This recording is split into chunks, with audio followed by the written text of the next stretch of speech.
세월이 지나면 미의 기준도 달라지고요. 세월이 지나면 가치의 기준도 달라져요. 정말 소중했던 것들이 이게 소중한 게 아니었구나. 맞아. 건강이 최고였어. 건강이 최고였다고 생각했는데 지나고 보니까 아니야. 믿음이 최고였어. 천국에 가면 더 소중한 것들이 있을 겁니다. 믿음은 바라는 것들의 실상이요. 보지 못하는 것들의 증거다. 그래서 믿음은 세월이 가고 세대가 가면서 가치가 변하는 겁니다. 그래서 신앙이 뭐냐? 가치 변화라는 거죠. 땅에서 하늘로, 이 땅에서 영생으로, 돈에서 하나님으로 가치가 변하는 거예요. 세대별로 최고의 아내의 기준이 있대요. 최고의 아내의 기준.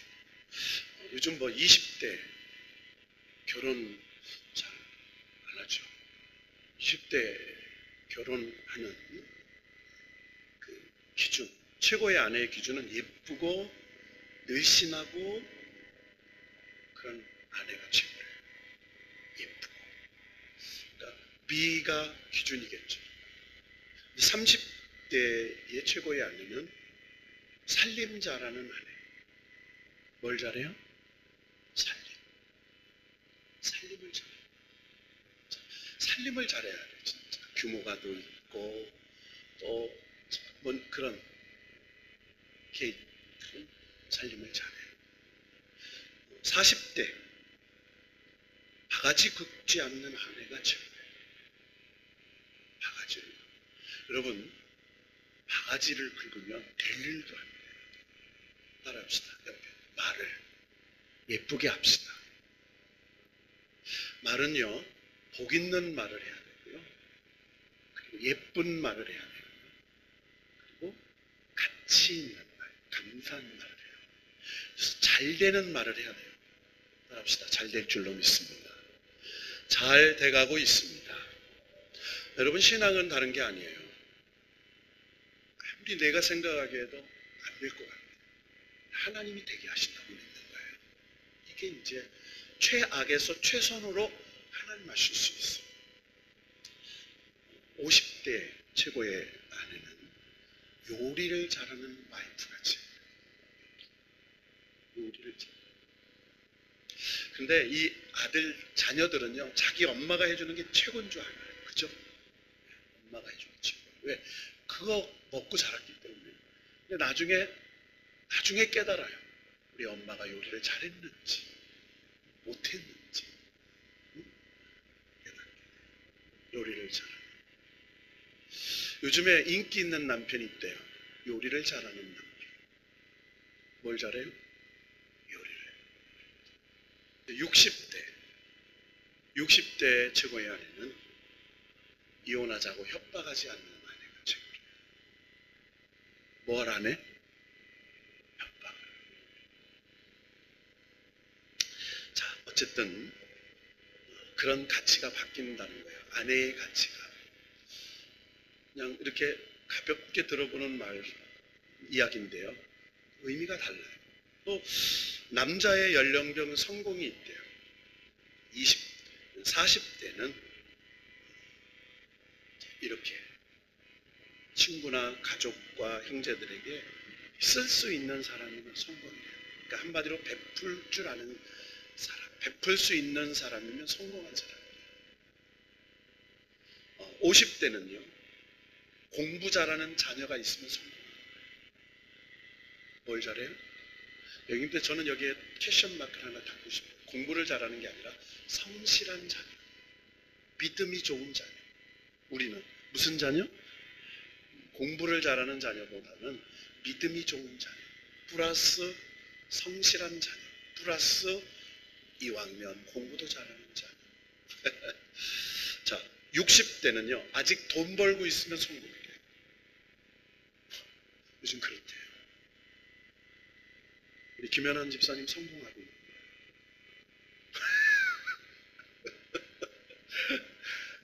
70대 건강하면 성공하고, 뭐하면? 건강하면. 그러니까 우리 70 이상 되신 권사님 장로님들은 성공하고, 여기 예배드리고 있으면 성공하고, 80대 밥 차려주는 여자가 있으면 성공하고, 이용범 장로님 성공하신 거예요. 크게 성공하신 거예요. 80대 아까 했죠. 밥 차려주는 여자가 있으면. 90대 전화가 오는 사람이 있으면 성공한 거예요. 왜? 다 갔어. 없어. 100대 아침에 눈 뜨면 성공한 거예요. 제가 이렇게 목사님들이 보낸 글을 한번 보면서, 고개를 한번 끄덕여 보면서 오후 예배 때, 그리고 이 내용을 보니까 우리 다 뭐한 사람이에요? 성공한 사람이에요. 우리 축복해 봅시다. 우리는 성공한 사람이에요. 성공한 사람. 성공의 기준은 세상이 말하는 많이 가지고 있거나 높은 자리에 있거나 힘을 가진 그런 게 아니에요. 소유에 있는 게 아니에요. 신앙인의 성공의 관계에 있어요. 하나님의 관계, 부부의 관계, 부모와 자식 간의 관계, 형제 간의 관계. 이게 성공 기준이죠. 자, 오늘 예수님께서 수많은 무리들이 다 몰려와요. 성경에 어느 정도로 많이 몰려왔는가? 누가복음 12장 1절에 보니까 서로 밟힌 만큼 되었더니, 이렇게. 뭐 할 만큼? 너무 많아서, 여러분 사람들이 몰리면 넘어져서 밟히잖아요. 그래서 압사당하고 그러잖아요. 그러니까 그렇게, 그러니까 어느 정도라면 수만 명 이렇게 돼 있어요. 그러니까 헤아릴 수 없는 많은 사람. 그렇게 많은 사람이 모였어요. 근데 예수님께서 말씀을 하세요. 자, 먼저 이렇게 말해요. 먼저. 그러니까 먼저 수많은 군중들에게 말씀을 하시기 전에 먼저 말씀을 가리킨 대상이 있었어요. 제자들이었어요. 그 제자들에게 뭐라고 얘기하냐면, 바리새인들의 누룩을 주의하라. 이렇게 얘기해요. 뭘 주의하라? 바리새인의 누룩. 그리고 곧 외식을 주의하라. 이렇게. 자, 누룩은 뭐예요? 누룩은 효소입니다. 이 누룩을 넣으면 밀가루가 부풀러서 빵을 만들고 하는데 아주 영향력을 끼치는 거죠. 그러니까 다른 것에 영향력을 끼치는 거예요. 그러니까 바리새인들의 누룩이 뭐냐? 바리새인들이 끼치는 영향력을 조심해라. 그렇게 얘기해요. 그러면서 그 영향력이 크다는 거예요. 그런데 그 바리새인들이 끼치는 영향력이 뭐냐? 외식이라. 여러분, 외식은 한마디로 말하면 겉과 속이 다른 거예요. 허상이에요. 저 사람을 내가 알았는데 지금까지 잘못 알았어요. 헛아는 거예요. 이걸 잘못 아는 거. 우리가 사랑을 살잖아요. 그런데 헛살았어. 이렇게. 내가 잘 산다고 했는데 지나고 보니까 잘못 살았어. 헛살았어. 이렇게 사는 게 아니었어. 그러니까 허상을 바란 거죠. 본질을 놓쳐버린 거예요. 자, 여러분, 바리새인이 누구예요? 바리새인은 거룩한 사람들이라고 자부하는 사람이에요. 거룩한 사람이 아니에요. 스스로 거룩하게 살려고 자부하는 사람이에요. 바리새라는 말은 구별되다라는 뜻이에요. 따라합시다. 구별되다. 그러니까 구별해. 여러분, 거룩이라는 말은 분리되다 이 말이에요. 세속과 성속. 그러니까 성과 속을 구별해요. 그러니까 죄와 선을 구별해요. 악과 의를 구별해요. 이게 구별해요. 그러니까 거룩이라는 것은 구별되는 걸 말합니다. 의와 불의, 진실과 거짓, 불의와 의, 이것들이 구별돼요. 근데 이 바리새인들은 어떤 사람들이었냐면 율법을 잘 지켜서 자기들이 거룩하다고 생각하는 사람들이었어요. 그래서 11장 42절에 가보면 뭐라고 되어 있냐면 바리새인들이여 너희가 박하와 윤향과 모든 채소의 11조는 드리되. 자, 뭘 드려요? 박하, 운향, 채소의 11조.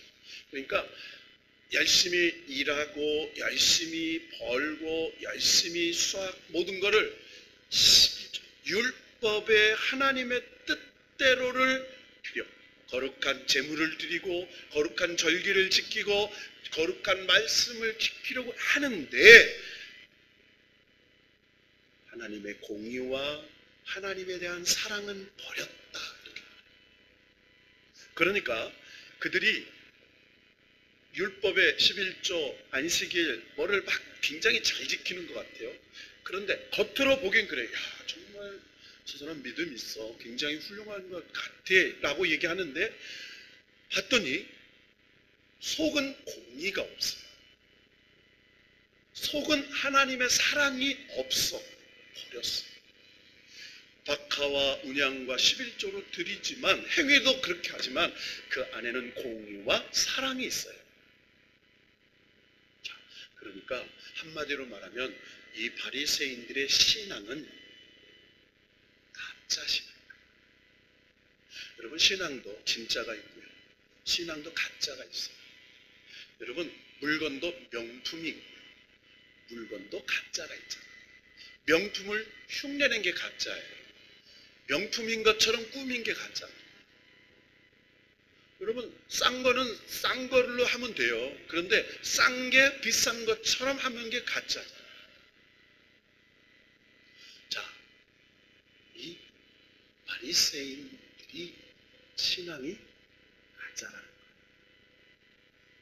한마디로 하나님의 믿는 하나님의 백성 중에 그들의 신앙이 위선, 겉과 속이 다른 사람들이다. 그래서 뭐라고 딱 얘기하냐면 12장 2절 본문으로 돌아오면 이렇게 얘기합니다. 감추인 것이 드러나지 않는 것이 없고. 자, 사람이 아무리 감춘다고 해도 언젠가는 반드시 뭐한다? 드러난다. 그리고 숨긴 것이 알려지지 않은 것이 없나니 이렇게 얘기해요. 감추고 숨겨도 어떻게 된다? 드러나고 알려진다는 거예요. 자, 그런데 뭐라고 얘기하는 그게 어떻게 드러나느냐? 12장 3절에 이렇게 말해요. 너희가 어두운 데서 말한 모든 것이 어두운 감춰진 것, 깜깜한 것, 밤에 아무도 없는 곳에서 말한 모든 비밀한 것들이 광명한 데서 들리고. 자, 어두운 곳에서 은밀하게 얘기했는데 광명하게 들려요. 근데 누가 들어요 이거를? 하나님이 들으신다. 우리 옆 사람 축복합시다. 하나님이 다 아세요. 네. 하나님이 다 아세요. 자, 그러면서 뭐라고 얘기하냐면 너희가 골방에서 귀에 대고 말하는 것이 지붕 위에 전파되리라. 지붕 위는 뭐예요? 하늘. 지붕 위에 너희들이 골방에서 너희들끼리 얘기했지만 은밀한 중에 들으시는 하나님이 듣고 계시다는 거예요. 이렇게 얘기합니다. 자, 그러면서 오늘 뭐라고 딱 얘기하냐면 야, 너희들 진짜 신앙, 진짜 믿음이 뭔지 알아? 너희들이 살고 있는 이 혼돈의 시대에 너희들을 미혹하려고 유혹하려고 하는 악한 영이 너희들을 의의 길로 생명으로 좋은 것으로 주시는 성령님의 역사가 너희들이 그것을 영적으로 분별하여 선택하는 것이 신앙인데 믿음인데 무엇이 허상이고 무엇이 실상이고 무엇이 본질인지를 어떻게 알 수 있겠느냐 하는 말이에요. 자, 말씀 한번 추적해 보죠.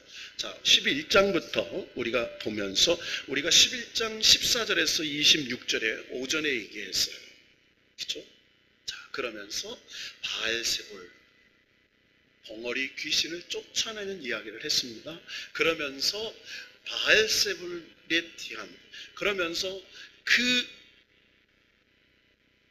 귀신을 쫓아낸 것이 바알세불 사탄이냐라고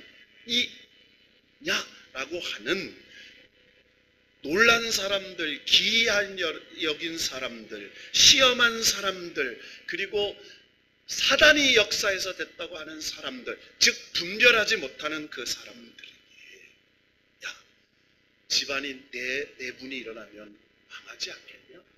마귀의 나라도 바알세불과 데몬, 사탄과 귀신이 싸우면 망하는데 어떻게 그런 일이 있을 수 있냐? 아니야. 그 덩어리 귀신을 쫓아낸 건 성령님께서 하나님의 손을 힘입어 이렇게 말해요. 따라합시다. 하나님의 손을 힘입어.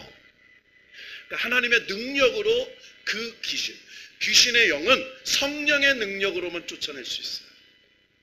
여러분, 모든 것은 내 영혼이 잘됨 같이 이렇게 말해요. 여러분의 삶과 여러분의 가정과 여러분의 생업도와 여러분의 자녀들의 미래가 시온의 영적인 길이 열려지기를 축원합니다. 근데 이때 영적 성령께서 개입하셔야 돼요. 하나님의 역사가 나라가 임해야 돼요. 그러니까 성령님, 하나님의 능력에 하나님의 손은 하나님의 능력, 성령의 능력을 상징해요. 그 능력으로 귀신을 쫓아냈어. 그렇게 얘기하는 거죠. 자, 그런데 너희들이 중요한 게 있어. 신앙생활이라는 것은 두 가지가 있는 거예요. 하나는 하나님 중심으로 사는 거예요. 하나는 세상의 영을 따라 사는 게 있어요. 성령을 따라 살든지. 자, 귀신의 영이 쫓겨갔어요. 그러면 여기에 뭐가 채워져요? 하나님의 영이 채워져야 되는데 회개했어요. 마음이 깨끗하게 됐어요. 여러분, 회개는 예수 그리스도의 보혈로 죄를 씻은 거예요. 여기에서 청소했다는 것은 내 마음이 깨끗하게 됐다는 거예요. 예수의 보혈의 피로 제가 용서받았어요. 그러면 이제 회개하고 용서받고 깨끗하게 된 걸로 끝나면 안 돼요. 그러면 무주공산에 내 마음의 빈집, 주인이 없어져 버려요. 근데 여기에 뭘 채워야 돼요? 주인을 채워야 돼요.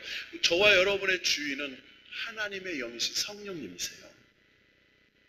채워야 돼. 그렇지 않으면 일곱 귀신의 영이 다시 역사해요. 우리가 성령의 충만함을 받으라라는 것은 계속 지속성이에요. 명령령이에요. 계속 성령의 충만함을 받아야 이 혼돈의 세상, 혼란의 세상, 묘의 세상을 살아갈 수 있어요. 분별할 수 있어요. 허상이 뭔지, 실상이 뭔지, 가짜가 뭔지, 진짜가 뭔지, 가식이 뭔지, 진실이 뭔지를 분별할 수 있어진다는 거예요. 자, 그러면서 뭐라고 딱 얘기를 합니까? 자, 이 벙어리 귀신을 쫓아내니까 한 여자가 11장 27절에 이렇게 얘기를 해요. 당신을 뵌 태와 당신을 먹인 젖이 복이 있나이다.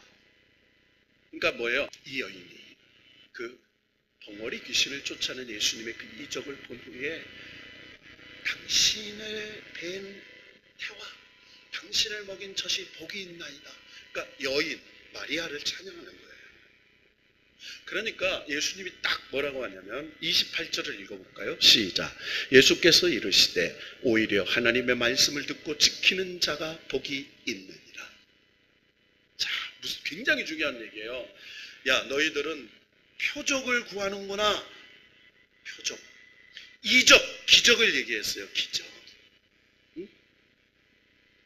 여러분, 진짜 신앙은 기적을 바라고 기적을 믿는 신앙이 아니에요. 기적은 말씀을 따라 순종하면 표적이 따라오게 돼요. 기적은 조건적인 맹목적인 인간의 공로로 헌신으로 말미암아 요구하는 그게 기적이 아니라 하나님 말씀이 전파되는 그곳에 하나님 말씀, 하나님의 능력인 것을 드러내기 위해서 나타나는 게 기적이고 표적이라는 거예요. 신앙의 목적이 기적이 되면 안 된다는 거예요. 그러니까 이 여인은 뭐예요? 그 벙어리 귀신이 쫓겨난 걸 보고 당신을 낳은 여인, 당신을 먹인 젖이 먹인 여인이 복이 있습니다. 그러니까 예수님은 하나님 말씀을 듣고 지키는 자가 복이다. 그러니까 진짜 믿음은 뭐냐? 하나님 말씀을 듣고 그 말씀이 진짜 이게 표적과 이적을 가져다 주든 안 주든 하나님 살 길, 축복의 길인 줄로 믿고 지키는 자가 복이 있는 거예요. 기적을 보고 믿는 사람보다 하나님 말씀 듣고 지키는 사람이 복이 있어. 이렇게 얘기합니다. 자, 그러면서 뭐라고 전개해요? 29절부터 11장 29절에 이렇게 말해요. 이 세대는 악한 세대라. 이렇게 말해요. 무슨 세대? 악한 세대. 그러니까 이 세대, 예수님 당시에 그 세대를 얘기하죠. 그런데 우리에게 성경은 동일성의 원리라고 있어요. 오늘 우리가 사는 시대를 말하는 거예요. 우리가 사는 시대가 어떤 세대예요? 악한 세대.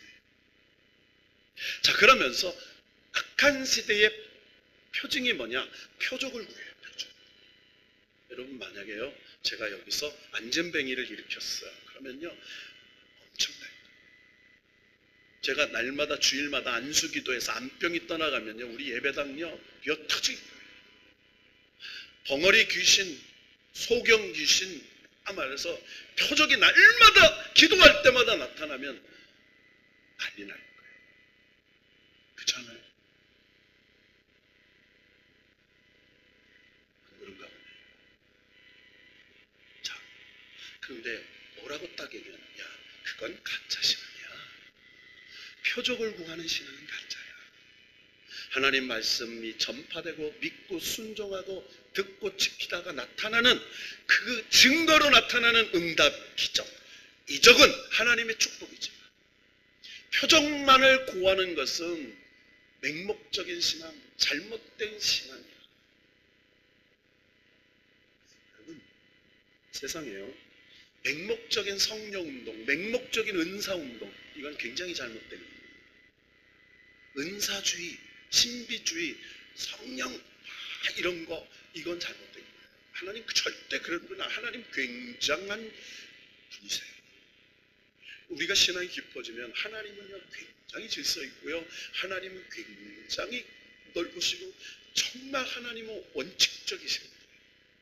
그러다가 하나님이 시간과 자연의 법칙과 이런 것들을 초월하는 역사가 하나님 나타나게 하시는, 그것을 수용할 수 있는 사람. 자, 그러면서 뭐라고 해요? 요나의 니느웨 사람에게 표적이 된 것 같이 인자도 이 세대에 그러네요. 야, 예수님은요 기적이 일어나는 부작용을 알고 계셨어요. 예수님 기적을 많이 행하셨잖아요. 그런데 38년 된 병자를 고쳐주실 때 그 병자를 고쳐주시고 난 후에 뭐라고 말씀하시냐면, 다시 죄를 범하지 마라. 뭐 하지 마라? 야, 너 기적 38년 된 병자로 다 나았다고 끝난 게 아니야. 다시 죄를 범하지 마라. 그러지 아니하면 더 어려운 일이 생긴다, 이 말이에요. 여러분, 10명의 문둥병자를 고쳐주시잖아요. 그러죠? 그리고 그들이 10명의 문둥병자를 고쳐주셨는데 누구? 한 사람, 사마리아 사람 한 사람만 돌아와서 예수님에게 감사를 고백하고 그 사람에게 구원의 역사가. 여러분, 기적을 경험했다고 다 되는 게 아니에요. 예수님은 분명히 이 이적의 부작용을 가졌어요.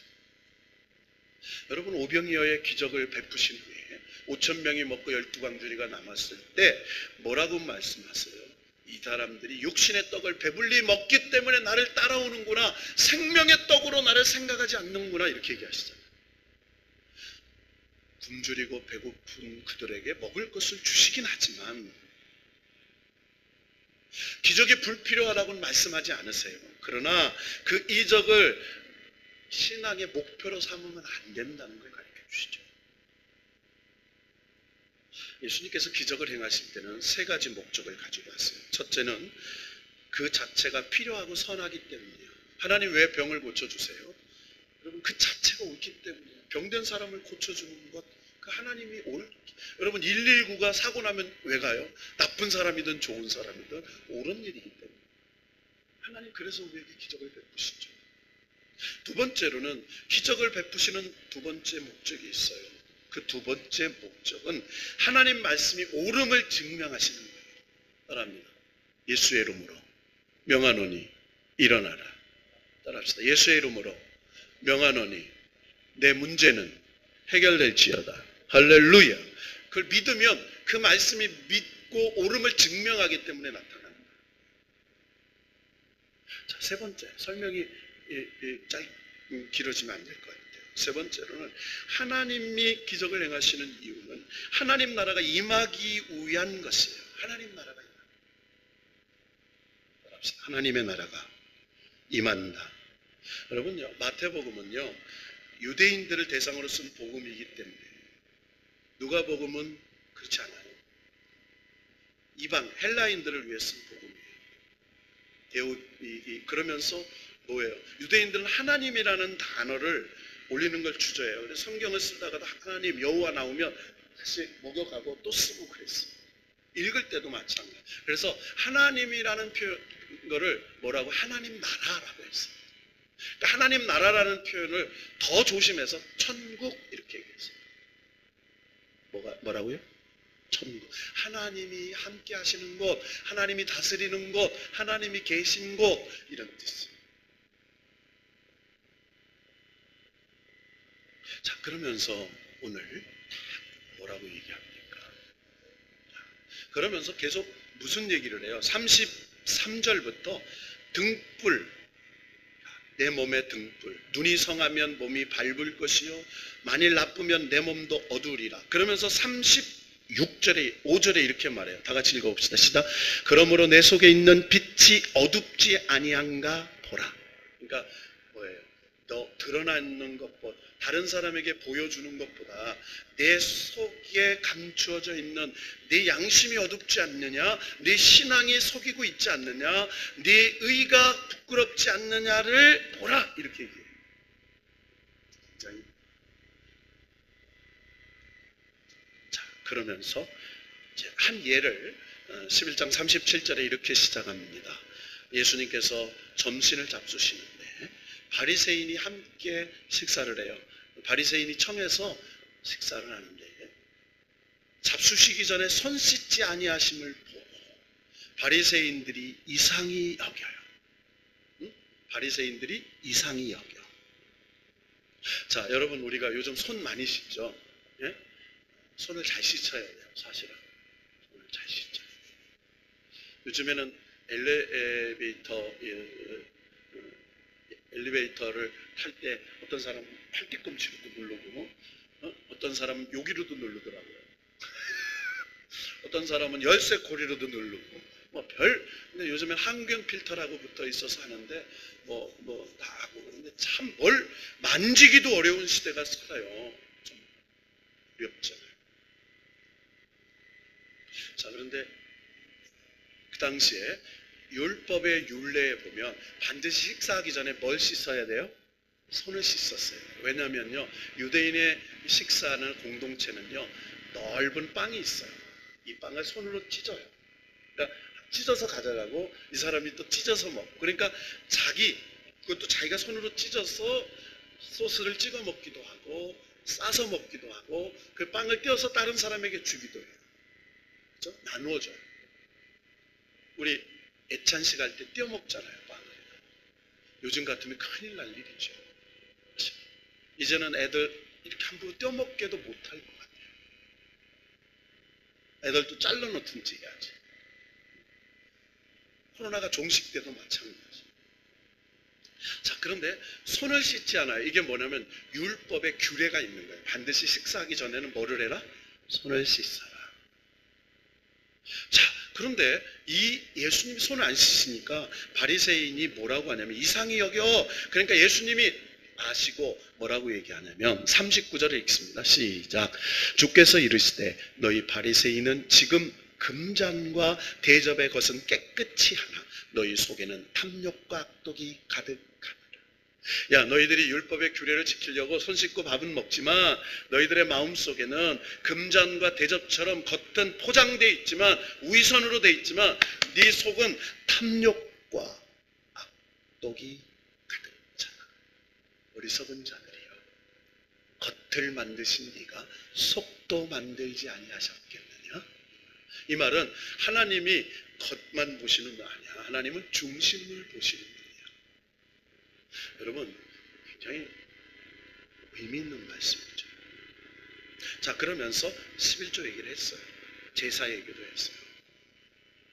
그러면서 율법 교사의 얘기도 했어요.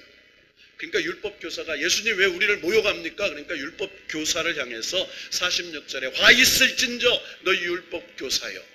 여러분, 율법을 가르치는 사람이에요. 얼마나 율법을 많이 알아요. 그런데 너희가 어려운 사람에게 어려운 짐을 사람에게 지우고 너희는 한 손가락도 이 짐에 대지 않는도다.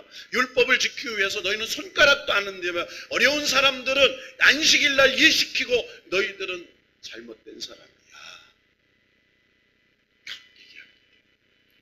그러면서 오늘 12장 1절에서 12절에 딱 말씀이에요. 자, 여러분, 너희들이 왜 외식하냐? 외식하는 이유, 바리새인들이 신앙이 겉으로 거룩한 척하고 하는 이유가 뭔 줄 아냐? 너희는 사람을 두려워하기 때문에 그래. 여러분, 위선이 어디에서 나와요? 위선은 사람에게 잘 보이려고 나와요. 존 돌런드라는 교수가 쓴 예일대학교 교수입니다. 심리학자예요. 심리학자. 사람의 심리, 사람이 왜 두려워하고 왜 그런지를 연구하는 교수인데요. 미국의 예일대 교수인데요. 사람이 두려워하는 7가지를 분석했어요. 첫째는 실패에 대한 두려움이 있어요. 무슨 두려움? 실패에 대한 두려움. 그러니까 이렇게 크게 뭘 하지 못하는 사람은요, 실패에 대한 두려움이 있기 때문에 시작을 못해. 이게 이제 두려움이에요. 사람은 그렇잖아요. 실패를 안 두려워할 사람이 어디 있겠어요. 두 번째로는 이성에 대한 두려움이 있어요. 이성. 우리 젊은이들 이성을 만나고 헤어질 수 있어요. 그거 두려울 거 아니에요. 만남이 있는 거죠. 그 속에 하나님의 계획하시는 대상이 있어요. 짝이 있어요. 그렇잖아요. 거기에 대한 두려움이 있어요. 이성이. 제가 좋아할까 싫어할까. 그럼 왜 괴로워해요? 그럼 아니에요. 그럴 거 없어요. 자, 세 번째, 자기 약점이 드러날까 봐 두려워요. 따라합시다. 약점 없는 사람은 아무도 없다. 약점 다 있어요. 약점 없는 사람이 어디 있어요? 다 약점 있죠. 그러니까 약점을 두려워해요. 자기 약점을. 그래서 약점을 없는 것처럼 포장해요. 네 번째로는 다른 사람을 믿을 수 없는 데서 오는 두려움. 자, 그렇잖아요. 믿지 못하겠어요. 여러분, 이 믿음의 문제가 어려워요. 여러분, 오늘 우리 마스크 왜 써요? 마스크 왜 써요? 옆 사람을 못 믿는 거예요. 어디 갔다 와서 누굴 만났는지. 우리 집사람이 그래요. 어디 회의를 갔다 왔더니 목사님도 안전하게 잘 갔다 온 거죠. 목사님 어디 가신다고 하면 교인들이 두려워하실 것 같아요. 걱정하지 마세요.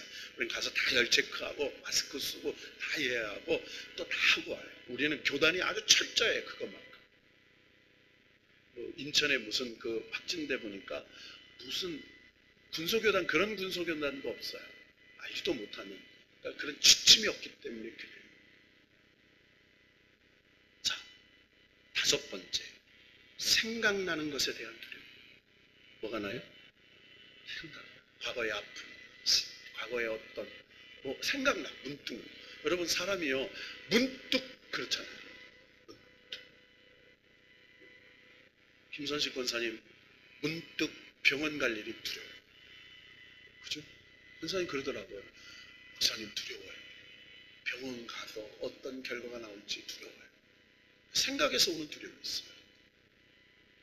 자, 6번째, 말에 실수가 있을까 하는 두려움. 제가 설교를 모니터링해요. 그래서 저 말은 안 했으면 좋았습니다. 이런 거. 자, 마지막에는 홀로 있는 것에 대한, 혼자 되는 것에 대한 두려움. 여러분, 사람이 혼자, 고독, 외로움. 여러분, 그래서요, 친구를 왜 새겨요? 친구. 혼자 있지 않다는 거예요. 여러분, 가정이 왜 있어요? 우리 권사님들이 그래요. 자녀가 멀리 있어도. 그렇죠. 뭐 해줄 수도 없어요. 그러니까 지금은 다 떨어져 있어요. 여러분, 같이 이렇게 사는 것도 어려운 것도 있지만 유익한 것도 있어요. 그게 의지예요. 굉장히 힘이 되는 거예요. 자, 이 두려움. 자, 그래서 신앙적 위선이라는 건 다른 게 아니에요. 하나님을 보지 못하면서 보는 척, 하나님의 음성을 듣지 못하면서 듣는 척, 말씀을 깨닫지 못하면서 깨달은 척, 성령이 충만하지도 않으면서 충만한 척, 이 위선에 빠진 거예요. 믿음이 없는데 있는 척. 굉장히 무서운 얘기죠. 바리새인들이 그랬다는 거예요. 우리도 그럴 수 있다는 겁니다. 특히 목회자도 그럴 수 있어요. 그러면서 한마디로 딱 뭐라고 말하냐면, 자, 이 말씀하고 말씀 마칠게요. 좀 길어졌네요. 자, 4절, 5절 말씀 이어서 결론을 내립시다. 시작. 내가 내 친구 너희에게 말하노니 몸을 죽이고 그 후에 능히 더 못하는 자들을 두려워하지 마라. 마땅히 두려워할 자를 내가 너희에게 보이리니 곧 죽인 후에 또 내가 지옥에 던져넣는 권세 있는 그를 두려워하라. 내가 참으로 너희에게 이르노니 그를 두려워하라. 자, 딱 두 가지 얘기예요. 이 허상과 본질을, 이거 진짜 뭐냐? 믿음은 두려워할 것과 두려워하지 않을 것을 아는 거야. 분별하는 거야. 두려워하지 마. 두려워하지 않을 것을 두려워하는 것은 가짜야. 그러면서 뭐예요? 사람, 내 친구. 너 사람을 두려워해. 위선이 어디서 나와? 사람을 인식하기 때문에 그래. 사람의 체면 때문에 그래. 사람의 뭐 때문에 그래. 그러면서 너희들이 사람을 두려워하는, 세상 환경을 두려워해. 세상의 일들을 두려워해. 보이는 결과를 두려워해.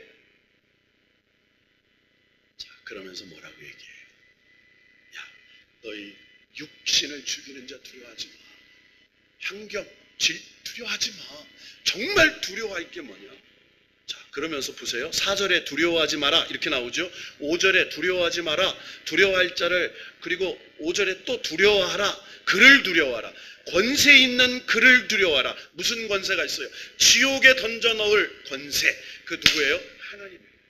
여러분, 진짜 두려워할 대상은 하나님이에요. 너희가 정말 두려워할 세상이 아니야. 질병도 아니야. 위기도 아니고 환난도 아니야. 하나님이야. 사람을 두려워해. 재앙이 두려워할 게 아니야. 그 재앙, 환난은 너희와 함께 하시는 하나님, 하나님의 손에 함께 하시면 능히 이길 수 있어. 그러나 지옥 권세에 던져두실 그 하나님을 두려워하라. 이게 진짜 신앙이에요. 자, 그러면서 무슨 얘기를 해요? 6절과 7절에 보면 참새 5마리 두 아세론에 팔리는 것이 아니냐. 여러분, 참새 5마리 이거 죽는 게 뭐 그렇게 귀한 일이겠어요. 그런데 이 참새 5마리 죽는 것도 하나님의 주권 안에 있다는 거예요. 여러분 믿습니까? 믿어요? 여러분, 이 꽃이 피고 지는 것도 하나님 권세 안에 있는 거 믿으세요?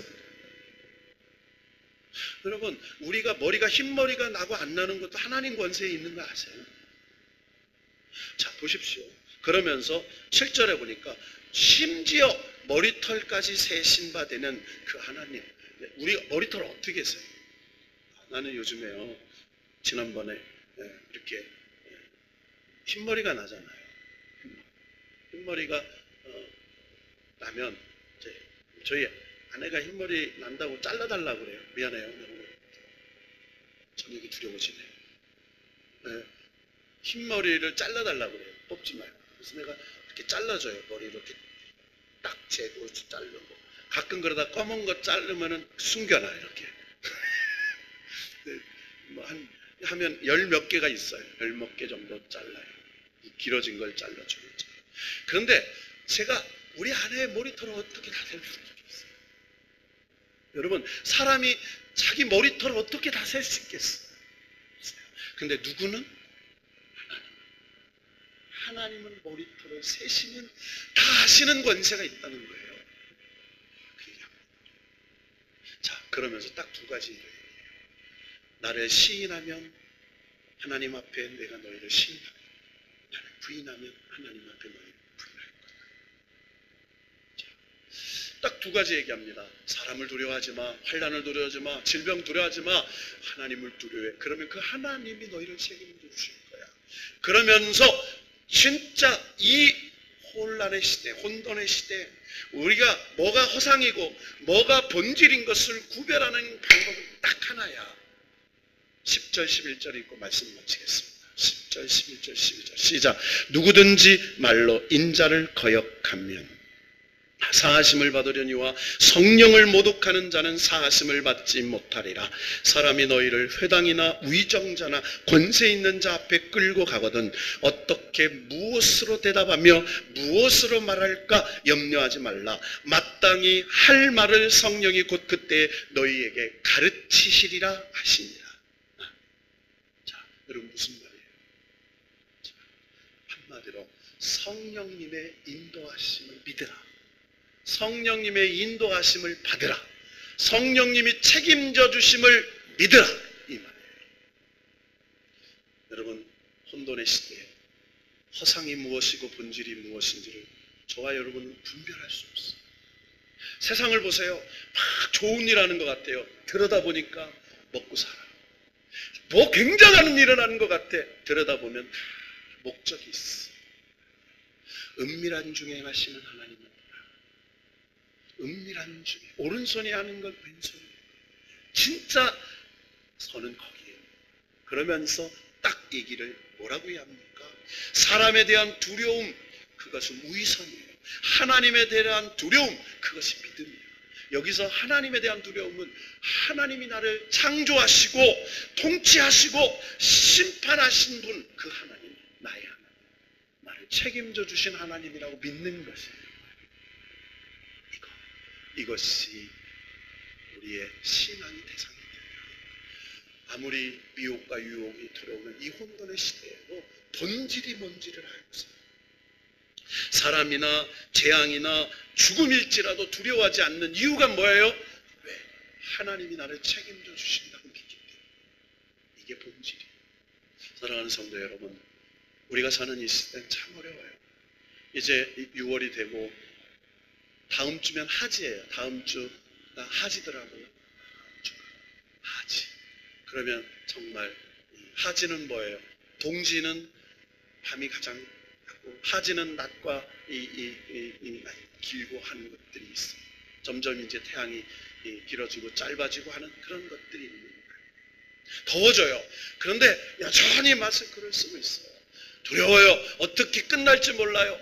그러나 창조하시고 통치하시고 심판하시는 하나님의 주권 안에 있다고 우리는 믿습니다.